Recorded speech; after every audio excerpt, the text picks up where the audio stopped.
turn in your Bibles to 1 Peter first before we get to Daniel. 1 Peter chapter 2, and then we'll get to Daniel chapter 3.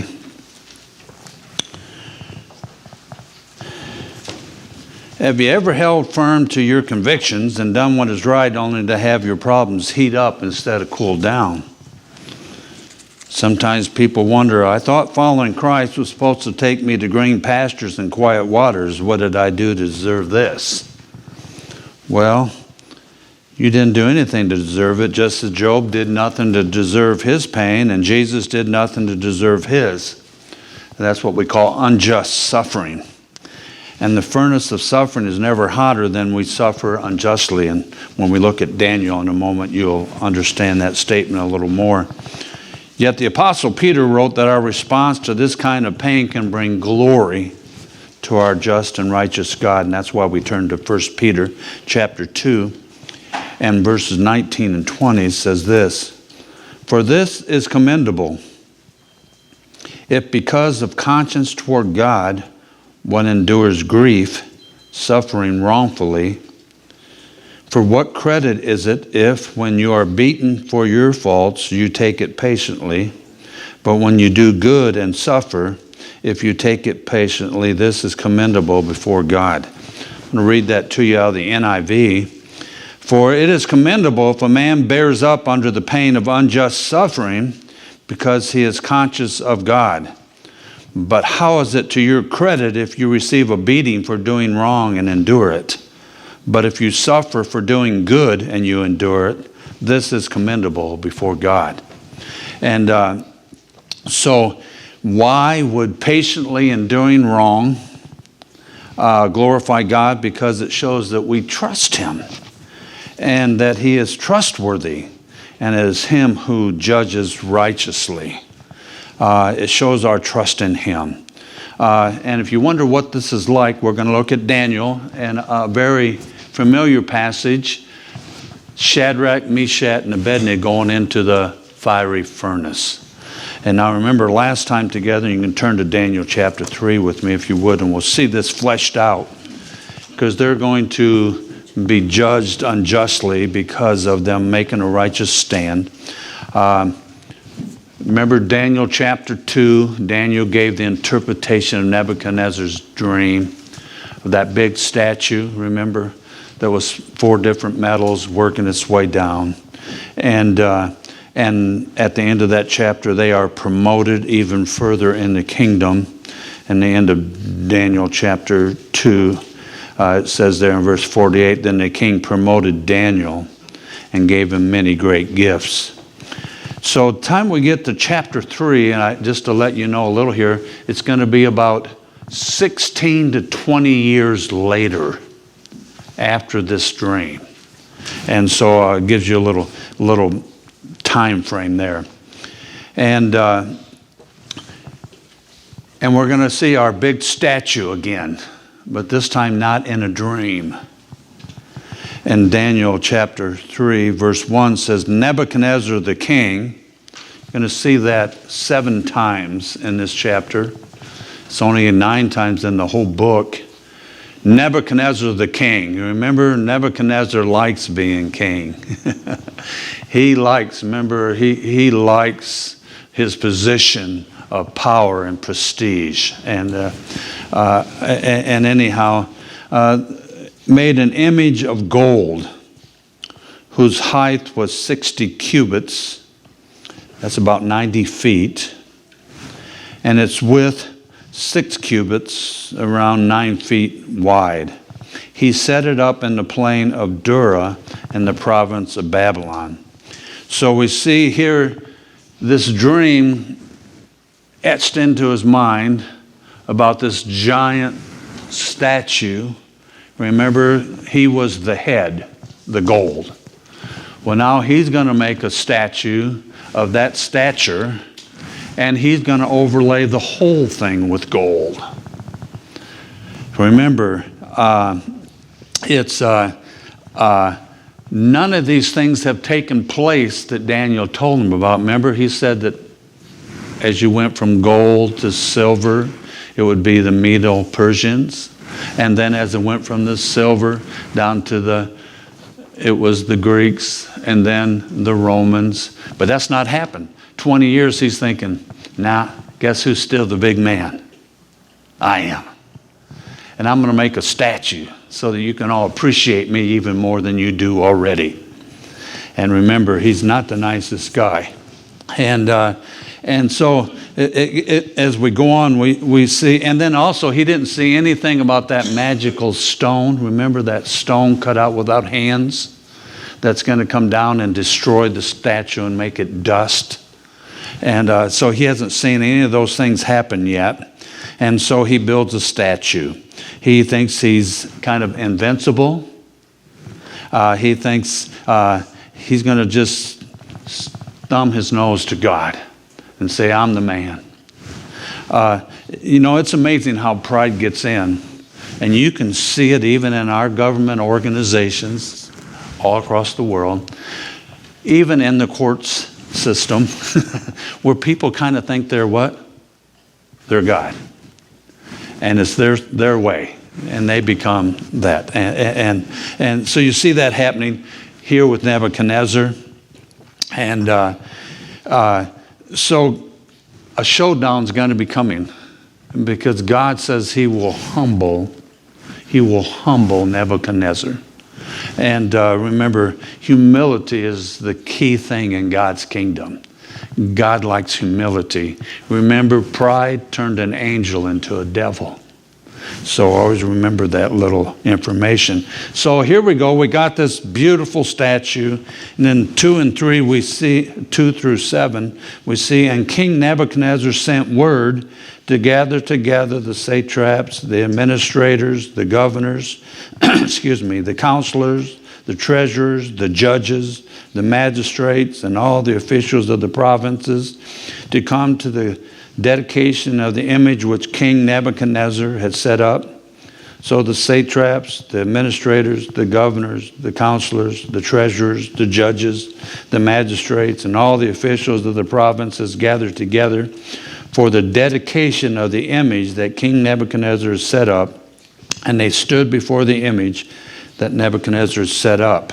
So he gets everybody, maybe up to 300,000 people gathered together, all the important people, Al, the ones you got to listen to, and all the important people of his administration, he's got them all there. He's got everyone there. Of all political and religious groups, he's got them all gathered in.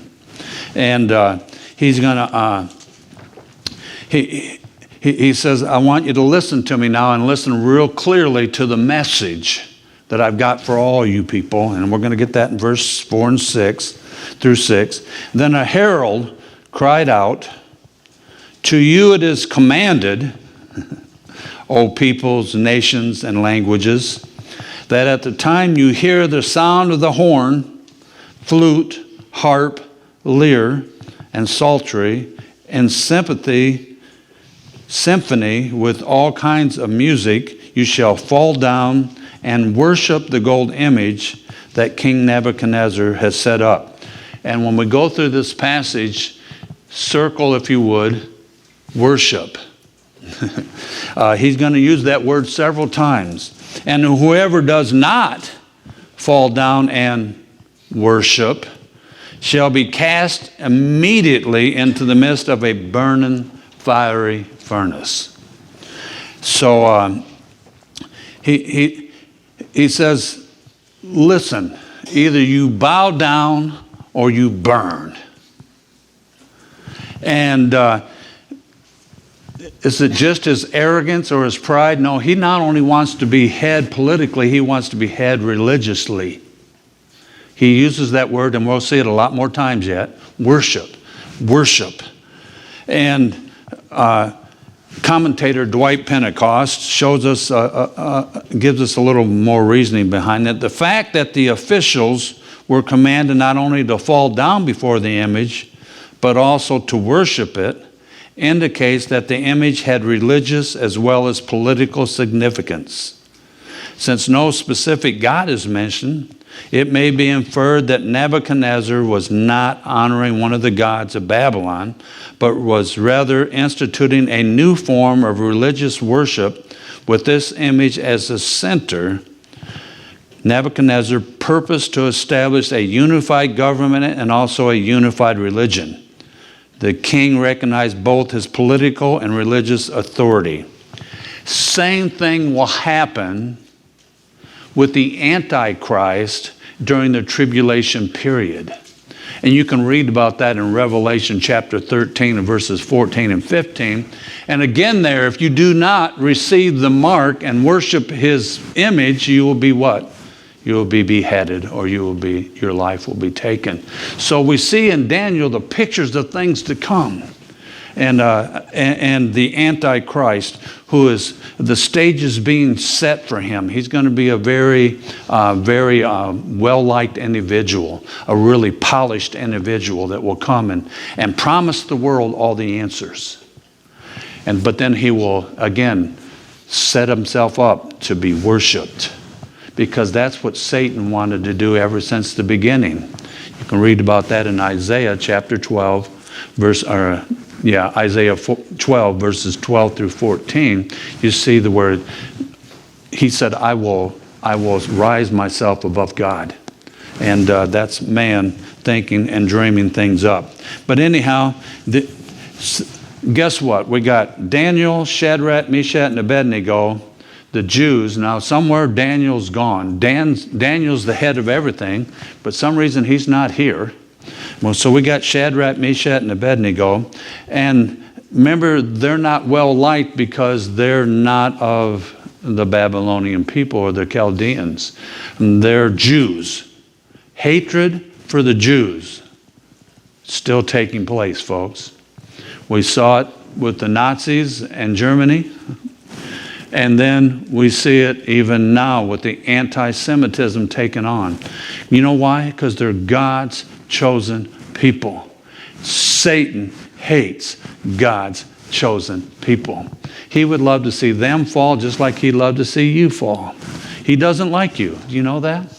He doesn't like you because he's Satan and he's evil. And there we go. And so we have these guys doing some accusations.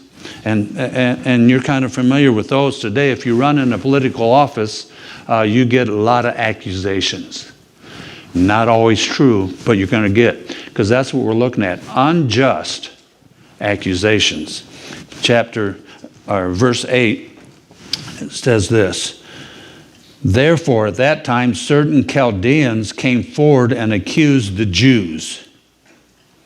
They spoke and said to King Nebuchadnezzar, here they go. "O king, live forever." You know, they're buttering him up, and they're really. And it says, "You, O king, have made a decree that everyone who hears the sound of the horn, the flute, the harp, the lyre, and the psaltery and symphony, with all kinds of music, shall fall down and worship the gold engine." There we got it again. "And whoever does not fall down and worship shall be cast into the midst of a burning fiery furnace." There are certain Jews whom you have set over the affairs of the province of Babylon, Shadrach, Meshach, and Abednego. These men, O king, have not paid due regard to you. They do not serve your gods or worship the gold image which you have set up. So right away, the Jews here have been set apart because they only worship what? One God. Daniel already set that straight to them, remember? In the dream and interpretation, he set that. They only worship one God. But somewhere after 16 to 20 years, wherever it happened to be, King Nebuchadnezzar's mind has forgot those things. And it's kind of like us. Remember when 9/11 happened? People started flocking to churches like crazy. But a little bit of time later, guess what? They forgot about all that. And we become a nation who can pick themselves up by their own bootstraps and we can take care of ourselves. I'm sorry. Remember, we were founded as one nation under, there we go. Yeah. But we forget. We forget those things. And so somewhere along the line, the king has forgot those things, and he's not happy about this accusation. And but they choose to obey the Lord. It says in Deuteronomy and in Exodus in the Ten Commandments, you shall not worship any other god or any being or any made thing. You ever wonder why there's never any real picture of Jesus left? There's no statues. That's because what would we do? We would worship the statues and the pictures instead of worshiping the Lord. And that's what happens. That's the way God made us to worship, and Satan knows that too. The fiery furnace test as we go along in verses 15 through 30, he says the king is, remember, King Nebuchadnezzar is known for his temper tantrums. Remember, he said, if you guys don't give me my dream and the interpretation, I'll chop you all up. And I'll not only you, I'll do away with your whole family. You don't mess with me. You do what I say, and I get the answers I want, or we'll get rid of you. That's just the kind of guy he is. He's king. And he likes to let people know that. So he builds him a statue. Now, verse 15, or 13 through 14, then Nebuchadnezzar, in rage and fury, gave the command to bring Shadrach, Meshach, and Abednego. So they brought these men before the king. Nebuchadnezzar spoke, saying to them, is it true, Shadrach, Meshach, and Abednego, that you do not serve my gods or worship the gold image which I have set up? So he asked them plain out. Here's the test, folks. When you're going to stick with your convictions, or are you going to cave? And cave in. And this is not a pretty situation. They already know that when they say no, it's burned. We've had that happen throughout the world of Christianity. We have martyrs still going on today who have been demanded they renounce their faith, but they'll just what? They'll take whatever's coming and do that. And anyhow, we're not there yet, but we're close. And it will be happening during the tribulation period, which is right after the rapture. It says there in verse 15, now, if you are ready at the time, you hear the sound of the horn, flute, harp, lyre, and psaltery, and symphony with all kinds of music, and you fall down and worship the image which I have made, good. But if you do not worship, you shall be cast immediately into the midst of the burning fiery furnace. And who is the God? And who is the God who will deliver you from my hands? He gives them one more chance. Here you go, guys. Bow down. What is he really concerned about? Worship me. You know, he left out the serve part. He just says, you bow down and worship that image, which is really what? Worshiping him. He said, and there is nobody that can deliver you from my hands. Well, we know that this is going to change because we got a big God. And he's not afraid of big men like Nebuchadnezzar. And it says here in verse 16, I love Shadrach, Meshach, and Abednego's answer, and said to the king, O Nebuchadnezzar, we have no need to answer you in this matter. Guess what? He already knows their answer. They aren't going to bow. They aren't going to worship. And I love it. He says, if that is the case, our God whom we serve is able to deliver us from the burning fiery furnace. And he will deliver us from your hand, O king. So even if they die, guess what? They will be delivered from the hand of their king. And I believe in that statement, they knew exactly what would happen. If they died, they'd be with the Lord. I believe that's what they're confident of that. And so that doesn't help the king out. He's really getting mad now. Verse 19, then Nebuchadnezzar was full of fury, and the expression on his face changed. Can you see it? He is red in the face, and he is mad. I see him even maybe pounding his fist. He said, who do you guys think you are? What do you mean you're not going to bow down to me? I'm king. Don't you know what I can do to you? Blah, blah, blah. I'm sure all those things are going through his mind, and he's mumbling. And an expression on his face changed toward Shadrach, Meshach, and Abednego.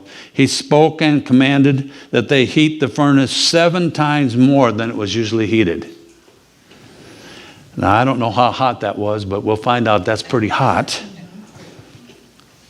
And he commanded certain mighty men of valor who were in his army to bind Shadrach, Meshach, and Abednego and cast them into the burning fiery furnace. So he says, you guys had your chance. Hey guys, fire that furnace up big time. You guys tie them up, throw them in. Maybe he even thought during this time that when they saw the furnace getting that much hotter and getting tied up, they would say, okay, we understand now. We'll bow down, but that doesn't happen because they're sure of their convictions. Then these men were bound in their coat, their trousers, their turbans, and their other garments, and were cast into the midst of the burning fiery furnace. Therefore, verse 22, because the king's command was urgent, and the furnace exceedingly hot, the flame of the fire killed those men who took up Shadrach, Meshach, and Abednego. These men knew no matter what, even if they faced danger, guess what? You do what you're told. And they escorted them up there. And I read several commentaries on this, and I think what happens next, these guys get Shadrach, Meshach, and Abednego up there, and they're what? They're dead. They get burned up. That's pretty amazing. One thing, how come Shadrach, Meshach, and Abednego didn't die on the way there because it's so hot? I think that's pretty cool. But if these men died and they're up there, who pushed them in? You tell me. We'll go on here. It says, the fire killed those men who took up Shadrach, Meshach, and Abednego, and these 3 men, Shadrach, Meshach, and Abednego, fell down, bound into the midst of the burning fiery furnace. You know what? I believe they jumped in. I believe they jumped in. If I'm up here, number one, I'm not falling into that fire because I already saw what it did to the guys around me. So I think I'd head the other direction if I could. I don't know how tight they were bound or whatever, but they're bound pretty good. And the other men are dead. But it says they fell down, bound into the fire. Maybe they already knew, since they didn't burn up and the other guys did, that this was the path to freedom instead of turning around and recanting of their faith. But anyhow, I don't have any specific information on that, but when I read this, and I read it in several translations, I read several commentators, I don't know how they ended up in the fire. Besides, these men escorted them up there. And it says they cast them, but if they were killed, then how did they cast them? Anyhow, it may be all supposition there, but this is something that you can think about. Then King Nebuchadnezzar was astonished. Well, I don't know what he was astonished at first. He saw his men, kill over dead. And now he sees 4 men in the fiery furnace. How many did they cast in? 3. Okay, that's what's going to go on to say. And he rose in haste and spoke, saying to his counselors, did we not cast 3 men bound into the midst of the fire? They answered and said to the king, true, O king. Yeah, 3 men. Then he says, that has an exclamation point behind it. Look! He answered, I see 4 men. And guess what? They're loose. 4 men loose, walking in the midst of the fire, and they are not hurt, and the form of the 4th is like the Son of God. Or a better translation would be like one of the sons of God. But you and I know who was in there with them. Right? It was the Son of God. He was in there. They're walking around in the middle of this furnace. Remember, that's how hot? 7 times hotter than hot. I don't know what that exactly means, but it's hot. And so they're walking around unbound.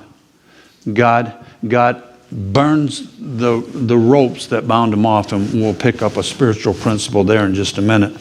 Then Nebuchadnezzar went near the mouth of the burning fiery furnace. It must have cooled off enough that he could get up there, and spoke, saying to Shadrach, Meshach, and Abednego, servants of the Most High God. All of a sudden, something clicked back again. That's El Elyon. That's the title there in Hebrew. El Elyon.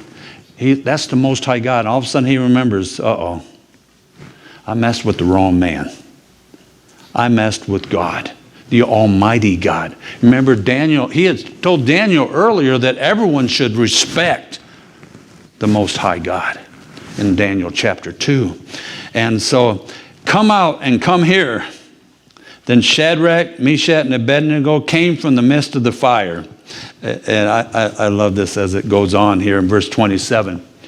Because I feel sometimes that we've had so many martyrs that have been burned at the stake and stuff. And I wonder sometimes if God doesn't deliver them at that time from the pain that goes on from being burned alive. And but it says here, and the satraps, the administrators, governors, and the king's counselors gathered together. And they saw these men on whose bodies the fire had what? No power. The hair of their heads was not singed. That's not hard for me, but anyhow. Nor were their garments affected, and the smell of fire was not on them. Now, I know that Lynette had a campfire the other night. And if you get on the wrong side of a campfire, if you're making s'mores and those kind of things, guess what you smell like when you come in? You smell like an old fire. They didn't even smell like fire. Nothing. Their hair wasn't singed. There was no harm to them. And God protected them from the fire. And he's going to do that. The Lord's deliverance. Nebuchadnezzar has now experienced the power of that stone that was cut out without hands and came down. El Elyon did that, and it's going to turn into a great mountain, which is the millennial kingdom, which is the next step after the tribulation period, that 1,000-year period. And so he's experiencing the hand of God again. When I see Nebuchadnezzar's life, God was very gracious to him. Time and time again through the book of Daniel, God reveals himself to Nebuchadnezzar. Matter of fact, remember later on, and we'll get there, Nebuchadnezzar rejects all those. And God says, okay, buddy, you want to know what an animal's like? You're going to be living out there eating like one. That's exactly what happens. He turns him out to pasture, literally. And he's eating, and his hair grows long, and his claws like birds. And until finally one day he's tired of eating grass, or tired of smoking it, whatever he was doing. And he looked up, and he remembered again. I'm sure all these things were piled back in there, and they start coming out. I messed with you, Lord. I should have never done that. And God's in charge all the way through this, and Nebuchadnezzar spoke. And he's going to admit it. Nebuchadnezzar spoke, saying, "Blessed be the God of Shadrach, Meshach, and Abednego, who sent his angel and delivered his servants who trusted in him." Of course, in my Bible, that has a capital A on that angel. And God did. He sent Jesus Christ to protect them and take them through the fire. You know what? He's protected me from the fires, the burning of hell. Since Jesus came what? Into my heart. He does that. Isn't that wonderful? I don't have to worry about the fires of hell anymore. And they have frustrated the king's word and yielded their bodies that they should not serve nor worship any god except their own. Therefore, I make a decree that any people, nation, or language which speaks anything amiss against the God of Shadrach, Meshach, and Abednego shall be cut in pieces. See, he's still not a nice guy. And their houses shall be made an ash heap, because there is no other God who can deliver like this. Isn't that great? That's the God we serve. There's no one like him. There's nothing. That's because he's what? He's God. There's no one like him. Then the king promoted Shadrach, Meshach, and Abednego in the province of Babylon. Wow. God chose to rescue Shadrach, Meshach, and Abednego, but his plan for us may be different. You know, sometimes he delivers people, and what? Sometimes he doesn't. And there's three things there as we finish. Keep in mind that God is sovereign, whether the results of your obedience is triumph or tragedy. When things go well for us, it's easy to acknowledge God's sovereignty, but when the bottom drops out, we often wonder, is God still in control? And Dean says he is. So right there, Dean always reminds me that God is still in control. He says he gets scared if we think God's not in control. And that's very much a true statement, right? God's in control. Even if it doesn't work out the way we thought it would. Now, we just had that terrible hurricane come up through there and wreak havoc on people. I hear stories of people that watched. I just heard one from a family member this week that his wife worked with a person. The wife handed the dad the baby to get in the truck. When he turned around, his wife was gone. The river took her, never to be seen again. But then I read the story about folks trapped in an attic, showing a little light, and they get rescued. Is God still sovereign? He is. I'm going to leave that in his hands. Why does he choose to deliver this one, and why does he not this one? I don't know. But that's God. Don't forget, suffering is necessary, whether it seems fair or not. Remember, the only thing that was burned was their restraints. Sometimes there's things in our lives that are keeping us from living it as God would have us, and he has to take us through a trial to burn off those ropes, to take off those chains. Here's what Job said. He knows the way I take. When he has tested me, I will come forth as gold. Wow. Last one. Deliverance is impressive, whether it's witnessed by the godly or the ungodly. When you see there, those people, those counselors, maybe up to 300,000 people, they had to be impressed with something. And it wasn't Shadrach, Meshach, and Abednego. And it wasn't the statue. It was who? It was God. God does those things, and he delivers people that he might get the glory. And you can look at 1 Peter 1:7 and 4:12 through 13. We won't take time there to do that. And it has a way to change people's lives. When God works a miracle, works in ways in your life, we share that as a testimony that God will get the glory, and it may have an effect upon those around us, even leading to salvation, right? Use opportunities that you can when God does something glorious in your life to give him the glory, but to share the truth, the gospel, with other people that need to hear it, that he might deliver them from the what? The fiery furnace that's coming. Because everyone that doesn't bow the knee to him will one day face the fiery furnace. And so we sang that song, Just As I Am. And that's exactly what it's talking about, coming to God so that your sins can be forgiven. And that you will go to heaven and not to hell's fire. Because it's a place of burning forever and ever and ever. And so while we're alive, today is the day of salvation. Don't wait for tomorrow, because we don't know if we have tomorrow. That we might all be in heaven together, where there's, remember what? No more death, no more crying, no more pain, no more sorrow, no more separation.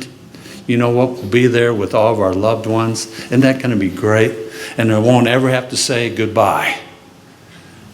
Well, even now, when I do a funeral for a loved one, I don't say goodbye. I say, well, what? See y'all later, right? And we have that hope.